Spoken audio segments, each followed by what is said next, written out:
এই মেলায় এসে খুব ভালো লাগছে আমার। আমি প্রায়ই এখানে এরকম মেলা হয় কিন্তু বই মেলাটা একটু বেশি স্পেশাল, যেহেতু এটা জ্ঞানের সাথে সম্পর্কিত, ভার্সিটির সাথে সম্পর্কিত।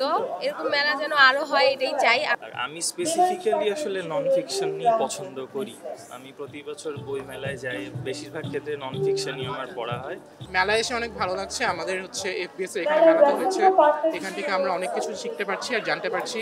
বই নিয়ে আমাদের আগ্রহ অনেক ছিল ছোটকাল থেকেই, তো এখানে অনেক রকমের বই আছে, দেখে অনেক ভালো লাগছে আমার। নন ফিকশন বইমেলাটা সবচেয়ে বেশি গুরুত্বপূর্ণ ছিল এবং এটা আয়োজন করছে, এটা প্রশংসিত। অ্যান্ড আমাদের নন ফিকশন বইমেলা সহ নন ফিকশন বইমেলা থাকবে ফেব্রুয়ারিতে, তো এটার আলাদা একটা গুরুত্ব ছিল।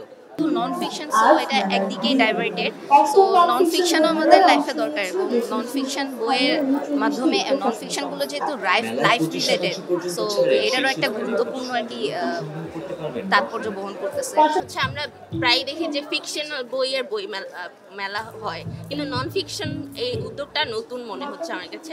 কারণ আমরা ফিকশনাল অনেক বইমেলা দেখি, কিন্তু নন ফিকশন ওই রকম দেখি না, বিধায় আমাদের মনে হয় যে আমরা হেজিটেট ফিল করছি। বাট যত এই নন ফিকশনের বইমেলাটা আসবে, তত মানুষও আগ্রহী হবে বই কিনতে।